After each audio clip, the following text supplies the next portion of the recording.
This is News Today with WDW News Today. I'm Tom Corliss of WDWNT.com. Please like this video, subscribe, and hit the notifications bell to make sure you never miss the latest from the Disney theme parks all around the world. Here now the news for February 12th, 2025. Following many months of controversy, a class action lawsuit has been filed against the Walt Disney Parks and Resorts and Inspire Health Alliance in the state of California over changes that were made to the Disability Access Service, or DAS, at the Disneyland and Walt Disney World resorts. The class action suit is Malone v. Disney, filed in Orange County, California, alleging that Disney and Inspire are discriminating against those with disabilities by instituting these policies and in their interview processes to determine eligibility. Under the Americans with Disabilities Act, or ADA, those with disabilities are entitled to equal access, privacy, and dignity. Specifically, the screening criteria is being challenged for possibly violating the California UNRRA Civil Rights Act, as well as the Health Insurance Portability and Accountability Act, or HIPAA, guidelines, and privacy rights under the California Confidentiality of Medical Information Act. The full class action lawsuit can be read on our website at WDWNT.com. The DAS changes went into effect at Walt Disney World in May of 2024, at the Disneyland Resort back in June. In an effort to stop overuse and abuse of the service, the update restricts the service to guests who, due to a developmental disability like autism or similar disorder, are unable to wait in a conventional queue for an extended period of time. The wording was recently slightly updated, but guests with other disabilities have been told to purchase Genie Plus or Lightning Lane, or to practice waiting in line at home. Infamously, of course, several incidents have been documented where guests with various types of cancer, including those terminally ill, have been denied the service. Disney also stopped offering in-person DAS registration at Walt Disney World and limited in-person registration at Disneyland Resort. Walt Disney World guests are required to sign up for DAS via video chat online, and Disneyland Resort guests are encouraged to sign up the same way. They also limited the party that could be attached to the DAS pass to 4 guests, the individual with the disability, and 3 others. In addition to the wording update, Disney has also made other slight adjustments to DAS after the initial overhaul. They recently extended the registration window, which was another point of contention. The window was previously 30 days before a vacation, which was after guests could cancel a vacation package. It was extended to 60 days. Disney also extended the DAS validity period. Guests could originally use the DAS for 60 days. This was extended to 120 days with the early 2024 changes, then to 240 days, or the length of the guest ticket, whichever is shorter, in the fall. So, talk about this for a moment. This was inevitable, an inevitable thing that was going to happen, because for me it was clear right from the start that they were going to ask more questions. And once you get too invasive, you start to get into legal problems, because you are not legally allowed in this country to ask what someone's disability is. Now, in a roundabout way, they're trying to avoid that, but at the same time, the further prying is a part of the issue. But of course, the other part of the issue is who they're now denying, which the question becomes, are you actually offering equal access at that point? So there is some argument to be had. I've seen a lot of people comment with things saying that, well, all of the parks are ADA. Yeah, so the rides themselves, and in some cases some queues, are ADA compliant. Some are not. Some are very much not, and that's where people use the DAS or the alternative lanes in some places. One that comes to mind, specifically this is being filed in California, so Disneyland comes to mind. There are a lot of much older attractions at Disneyland where they have done a good job getting them to ADA compliance, but not necessarily obviously, I cannot take a wheelchair through the queue for Alice in Wonderland. I could barely take my body through the queue of Alice in Wonderland at Disneyland. So that's not going to happen. So the question becomes, is there a fair alternative? Are those that have special needs being accommodated in the same way that the average guest is being accommodated? And that's what will be questioned here. So regardless, I think no matter what the outcome of this class action suit is, I think changes are going to happen no matter what, and we'll have to wait and see what they are. Of course, this has just been filed. We don't have any further information at this time. We will wait and see what transpires, but I'm really quite angry with a lot of the community. There's so many people in those comments jumping in saying, well, good, it was being abused, this needed to happen, blah, blah, blah. And so what you're saying when you say that is, well, you know, my family got approved, so I don't really care about the rest of you. which is a pretty dastardly thing to say. There are undoubtedly people who kind of need this service who have been denied it. We have seen some of them. There have certainly been stories published on our site, not only people terminally ill with cancer, but people that have disabilities where very clearly it is a challenge for them to try to experience the park the way you or I do. And I think it's pretty dastardly to go in and say, well, it's the fault of those people that cheated the system, blah, blah, blah. To penalize people who already live an arduous lifestyle compared to you or I. You and I could not imagine what these people go through on a daily basis. To stand there and cross your arms and say, well, there were people cheating the system, so these people, it's unfortunate, but that's the way it has to be, is nonsense. And it makes you, I hate to be that guy, it makes you a bad person. It really does. You know, it's real despicable to be that way about this. Look, obviously there are people who took advantage of the system, and that's not good. And I'm not saying we should benefit those people, but at the same time, if a couple of people get through who cheated the system, in order that, so people that, there's no other way they could enjoy a day at the park, to let them have a few moments of enjoyment in a life that is much harder to live than the one you or I do, I think is something we should just look the other way on at that point. If there is no other way to make this happen, then so be it. Because I don't think it's fair to people that they should not be able to enjoy their happy place anymore because they no longer will be accommodated. And it's real easy to say, oh, they should just buy Lightning Lane, they should just do this, they should just do that. I don't know that Lightning Lane is the solution for everyone either, because everything doesn't have Lightning Lane. Every attraction at both resorts doesn't have a Lightning Lane, so that doesn't solve the issue. So there is more to be solved here, and I certainly hope it will be, because I think there are so many out there who, like, they just aren't going anymore. Like, from a business standpoint, I think Disney's pretty dumb, because they really think this is making that big. I will tell you something, people who are cheating the system are not buying Lightning Lane. If they were willing to lie that they had a disability to begin with, do you think that person's forking $30 to you, over to you a day? I don't think so. I think this was a bad business decision. Certainly something needed to be done. Was the right thing done? No, because people that need the service are not getting it. So we will wait and see what all this means. I hope a resolution will be reached that will help people who really need it. We're actually going to be starting with a number of Disneyland news items today regarding the 70th anniversary and beyond. So I know some of our Disneyland resort-centric viewers complain that it gets buried in the show sometimes, but today you get the top billing. Here we go. Disneyland has announced that new exhibits, artifacts, and more are coming to the Main Street Opera House on July 17th, the park's actual 70th anniversary, alongside the now delayed opening of Walt Disney: A Magical Life. Beginning on July 17th, guests who enter the Opera House will find an all-new gallery experience featuring the evolution of Walt Disney's dream of Disneyland. Walt Disney Imagineering and the Walt Disney Archives have curated relics and memorabilia from the early stages of Disneyland through the resort's evolution. These include never-before-seen items, images, art, and artifacts. Further into the lobby will be an exhibit dedicated to the story and history of audio animatronics technology from Walt Disney's day leading to the advancement of where we are today. Appropriate for the home of great moments of Mr. Lincoln and soon Walt Disney: A Magical Life, the exhibit will teach guests about Walt's inspiration and showcase firsthand the inner workings of the technology. Disneyland is collaborating with the Walt Disney Family Museum, which has selected over 30 artifacts for these lobby exhibits. Among the artifacts are original items from Walt's private apartment above the fire station on Main Street, including an original rocking chair, a lamp, and a table, all of which have never been publicly exhibited at Disneyland before. The Walt Disney Family Museum will also loan some of Walt Disney's humanitarian accolades.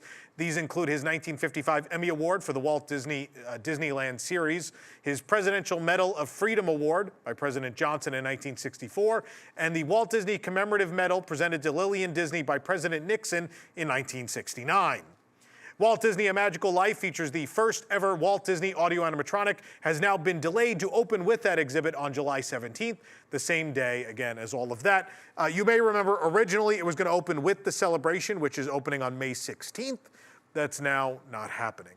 When guests exit the show, which will replace temporarily Great Moments with Mr. Lincoln before they perform together in rotation, they will see previews of upcoming projects that show how Disneyland continues to move forward as well. Stop and talk about this for a moment. Obviously, with the Walt Disney attraction, it is a shame it is delayed past May 16th, but if there is something they ever need to absolutely get right from the moment it opens, it's this attraction. So if this delay is because they need to get it right, then I think that is a great decision. That being said, I absolutely adore all these exhibit updates that are coming. Number one, I am a big proponent that all Disney parks around the world should have some sort of preview exhibit.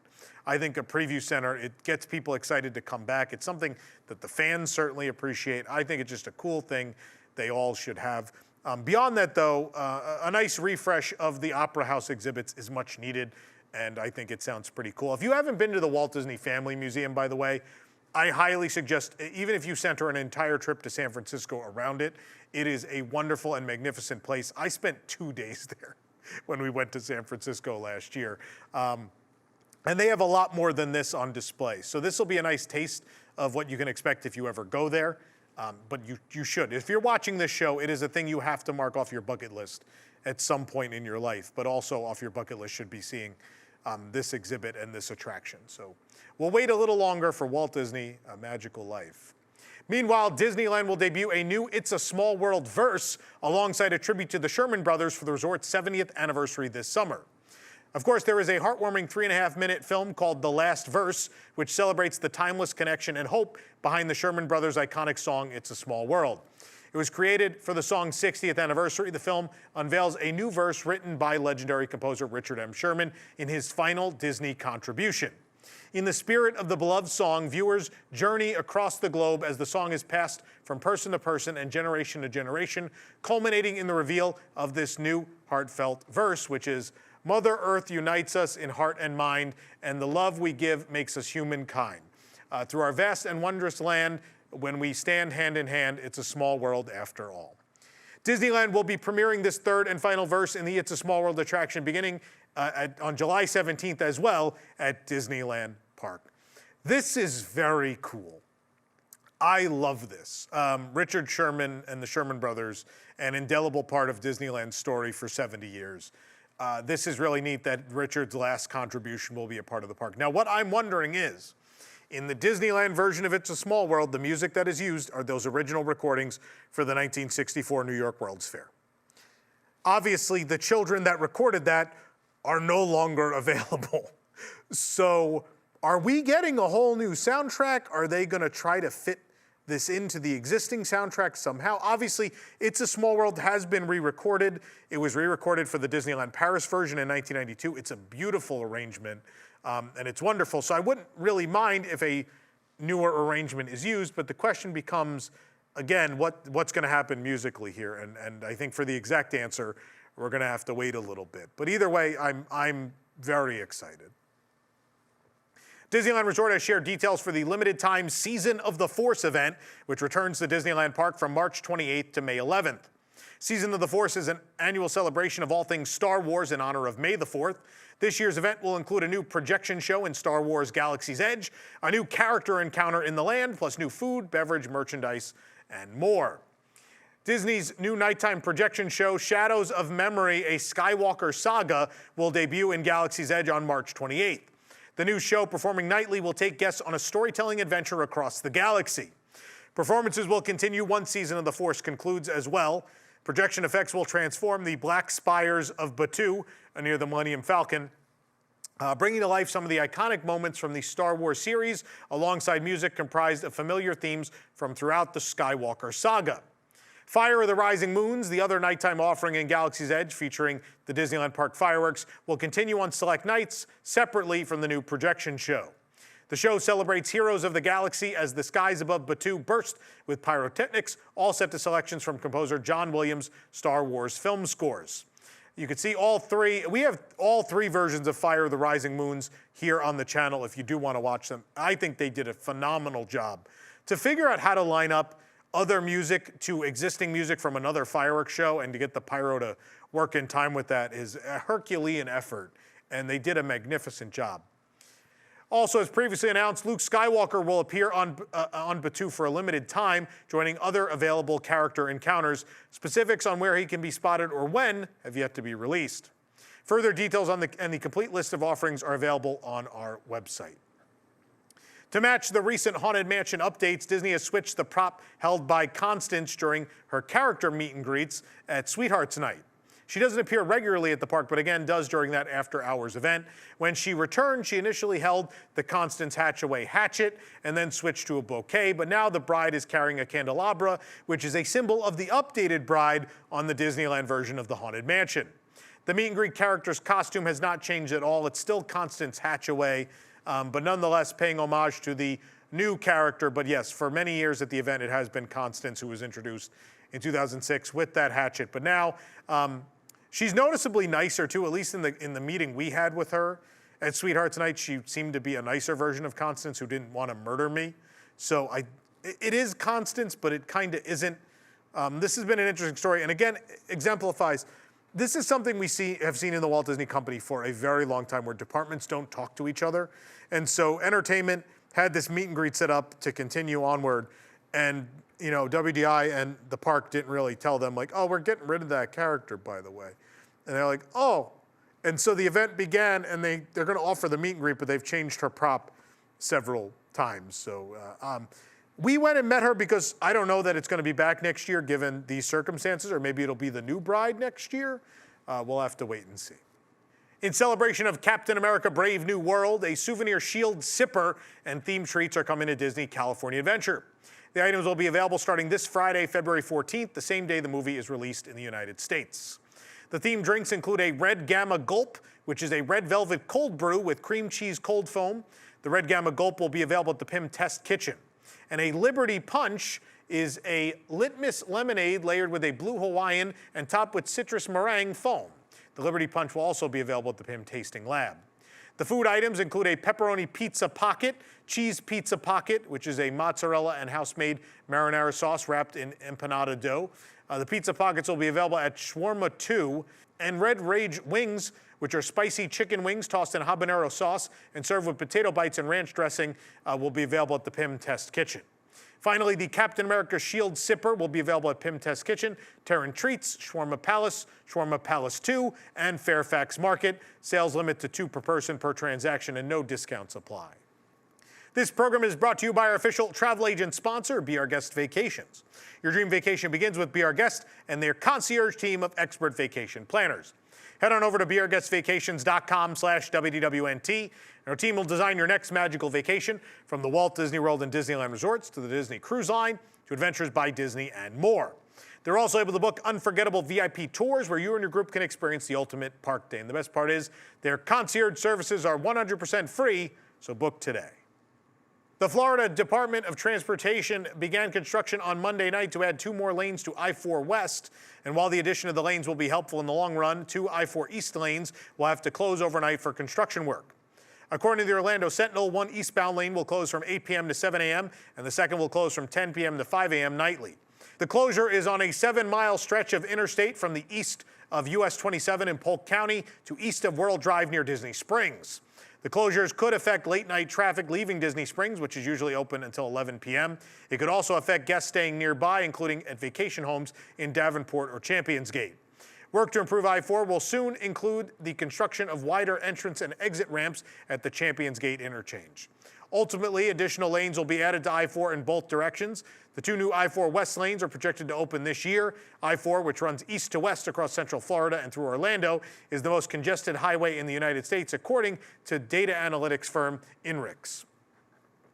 A new Snickers popcorn mix is available at the Colonel Kitchen in the Magic Kingdom, and of course, we had to try it for ourselves. The Colonel Kitchen is located inside the Main Street Confectionery at the Magic Kingdom, just to the left of Town Square Theater. The Snickers popcorn mix is $16.99. It's buttered popcorn with Snickers bar pieces, pretzel bits, salted peanuts, and dark chocolatey drizzle. You can read the review at WDWNT.com. But the Colonel Kitchen is always on point.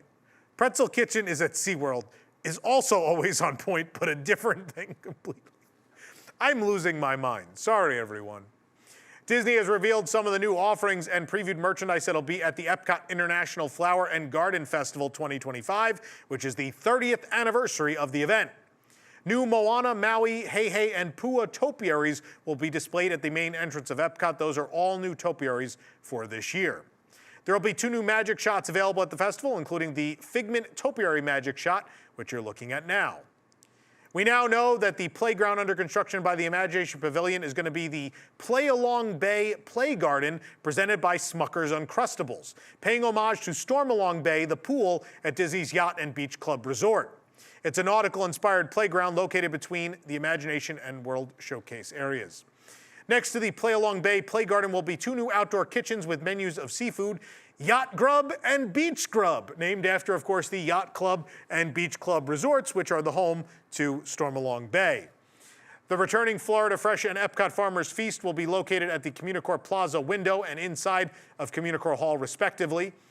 This year's festival merchandise will honor the 30th anniversary as well. Items include orange bird shorts and a matching t-shirt, as well as an orange Spirit jersey. New Spike the Bee merchandise includes a lug bag and a shoulder plush. Another collection will be inspired by Alice in Wonderland. It'll include an ear headband and a teacup set.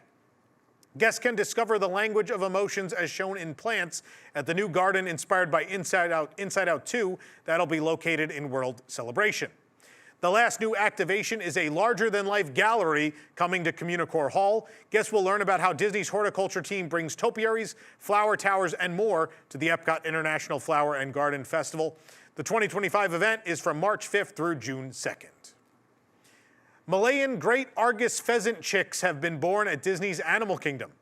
In an Instagram post, the Dr. Mark at Disney account shared a photo of a Malayan great Argus pheasant chick. The chicks and their mother can be seen by guests at the aviary on the Maharaja Jungle Trek at Animal Kingdom. According to Dr. Mark, Malayan great Argus pheasant chicks are raised by the female pheasants and become independent quickly. The small brown chicks sport dark brown wing feathers and pink legs. The Maharaja Jungle Trek offers guests at Disney's Animal Kingdom an opportunity to wander trails and encounter animals as varied as gibbons and Komodo dragons. An aviary with over 50 species of birds is along the trail. The attraction generally closes near dusk and nighttime. Access is unavailable. But Animal Kingdom, of course, frequently welcomes newborns like the baby otters, which arrived in January. And, of course, there's Boxo, the new baby tiger, as well.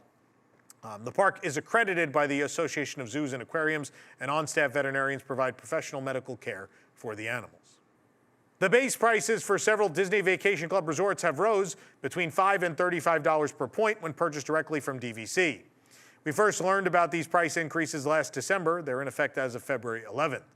Pricing for the newer DVC resorts rose by $10 from $225 per point to $235 per point. The increase applies to Disney's Polynesian villas and bungalows, the cabins at Disney's Fort Wilderness Resort, Disney's Riviera Resort, and Aulani, a Disney Vacation Club resort in Hawaii. The base price for the villas at Disneyland Hotel rose to $245 per point, a $6 increase. DVC News also shared the price increases of the following resorts. Copper Creek Villas and Cabins went up $5 to $255. Animal Kingdom Villas $5 to $215. Old Key West $10 to $215. Saratoga $10 to $215. The Grand Californian $20 to $330 per point. The villas at the Grand Floridian from a $35 increase to $265 per point. Discounts for first-time buyers and current owners vary depending on the resort and the amount of points purchased. Most of these rates are valid through April 28th of 2025. Disney's Animal Kingdom Villas and Saratoga Springs Resort are offering up to $16 off for new owners and $24 off for current members through March 3rd of 2025. Real quick before we continue on with the show, I want to let you know what's happening with Carousel products. We have $5 t-shirts right now. Of course, we're celebrating, this past weekend we celebrated the anniversary of Disney California Adventure and the farewell of our beloved red car trolley. If you haven't checked out my vlog yet of the farewell of the trolley, it's over on the WDWNT TV channel, which is our new home for all of our vlog content. Make sure you go over there and subscribe if you want to keep seeing all that content. But in honor of the anniversary, we have 2 shirts from the 20th anniversary of the park. These are only available, well, one of these is in all sizes. This is only available in small, but this is $5 only right now. The 20th anniversary of California Adventure shirt. It's a very cool shirt. You can wear it whenever. It doesn't have to be the 20th anniversary. It's still cool, but $5 each right now. And also we have this one is in all sizes. This is the map of California adventure, if you will, with all of the highlights of the park, both past and present, included. Again, $5 each right now if you want to grab those. And while you're over there, don't forget to grab some of the merchandise from our Promising Tomorrow's event, what's left of our Space Mountain ball pit balls, our limited edition artist prints from Disney Imagineers as well. And don't forget to pre-order your Intergalactic Lounge Singer plush. He's still available. Pre-order him now. He's going to arrive sometime between April and June. We're very excited about him. He's very cute. I love him. Pre-order now, carouselofproducts.com for $5 shirts and lots of other cool stuff. Disney shared a first look at the bow of the Disney Destiny, featuring artwork of Minnie Mouse as a superhero. The hand-painted filigree is yellow with hidden Mickeys and character silhouettes, and in the center is a medallion. Each Disney Cruise Line ship will feature either Mickey or Minnie in a different outfit on this medallion. For the Heroes and Villains themed Disney Destiny, Minnie is depicted flying with a billowing cape and an M emblazoned on her dress. The final block of the Disney Destiny was recently placed, so the Meyer-Werft shipyard crew has turned to detail work on the ship. On the stern will be, of course, a giant figure of Spider-Man and as well the Spider-Bots. The Disney Destiny's maiden voyage is this November. It'll sail out of Fort Lauderdale on 4- and 5-night voyages to the Bahamas and the Western Caribbean with stops at Castaway Cay or Lookout Cay.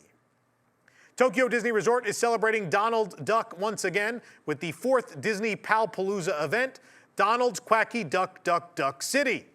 This enhanced version of Donald's Quacky Duck City will take place at Tokyo Disneyland from April 8th through June 30th.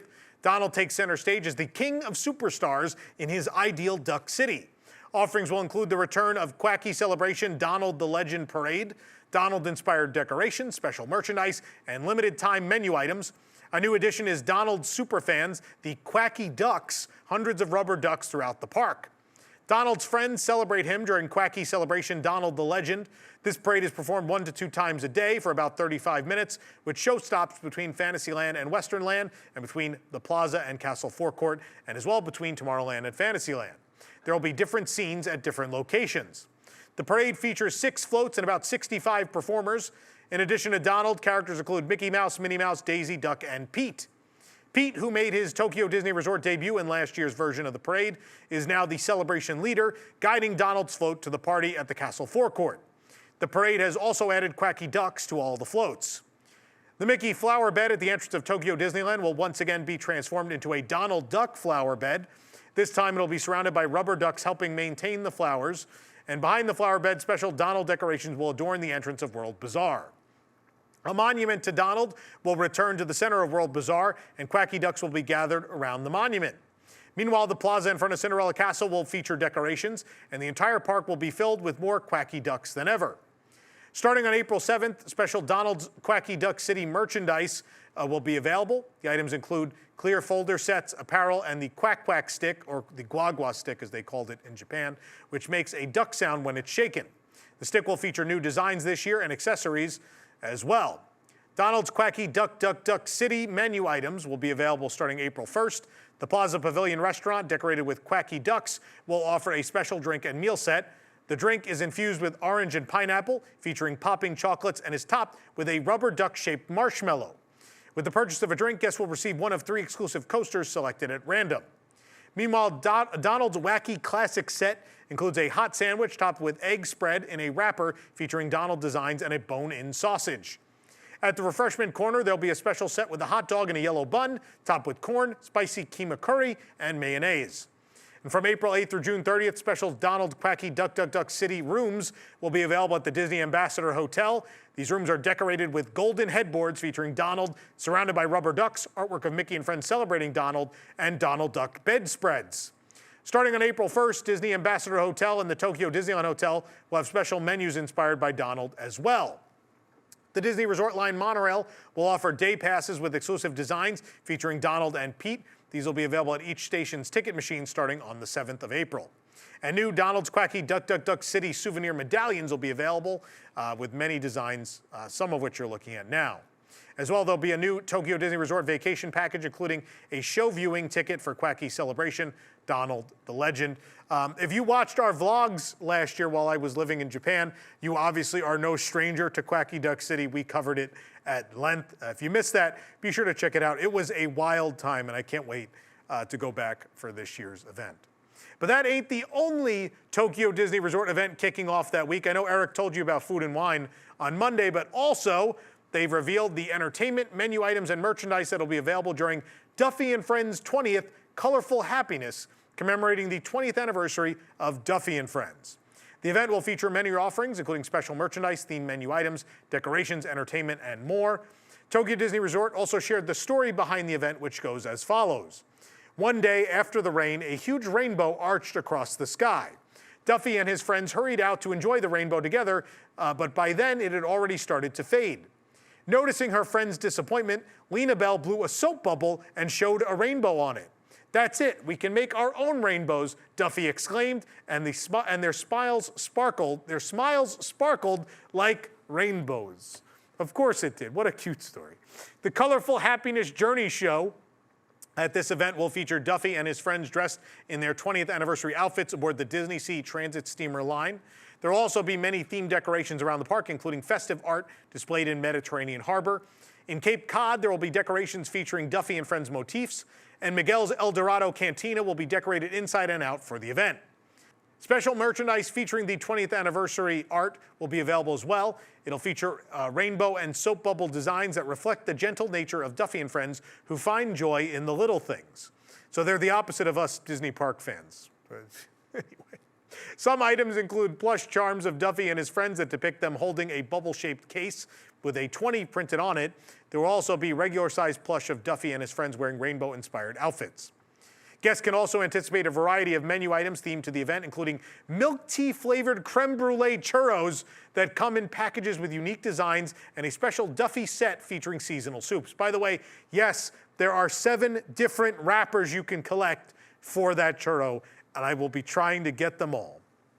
Souvenir menu items will be available, like a special 20th anniversary themed popcorn bucket, which looks like one of those bubbles. Special menus and drinks will be available at the restaurants in the Tokyo Disney Sea Hotel Miracosta from April 8th through July 2nd, and certain dishes will feature motifs inspired by Duffy and Friends. Meanwhile, the Disney Resort Line monorail is going to be celebrating. They're going to have a special themed monorail called the Duffy and Friends Colorful Happiness Liner, which we don't have art of yet, sadly, but there will also, of course, be day passes you could buy to the monorail with limited period designs. The event will take place from April 8th through March 19th. So that's April 8th of 2025 until March 19th of 2026, celebrating the full year of the anniversary of Duffy. For the absolute latest on these stories and all that didn't make it into today's show, be sure to check WDWNT.com and follow us on all your favorite social media platforms. You can support the entire team behind this show and others by joining the WDWNT Interglobe Society at patreon.com/WDWNT. Get access to exclusive content, discounted show and event tickets, and more. Special shout out to all our WIGS members watching who make this show happen every week. And also, I mentioned the TV channel already. That's also the home of WDW News Tonight. And tomorrow night will be our special Valentine's Day episode we do every year. My co-host Nick is looking for love, and so he is playing the dating game this year. We have found 3 eligible bachelorettes that are going to compete to go on a date with him at Walt Disney World. That's always a good time to watch that. That'll be part of the show. And then also, myself and my girlfriend are going to be playing as one of the teams in the, it's called the Not So Newlywed Game. And that's a game that's very much like the Newlywed Game. We'll be playing that. It's a very special episode and one where Nick and I will both be happy to embarrass ourselves in front of the world. So make sure you tune in Thursday night at 9 p.m. and you can watch it on demand after that at WDWNT.tv. For the worldwide leader in Disney Parks news, this is Tom Corliss saying, enjoy the rest of your today and have a great, big, beautiful tomorrow.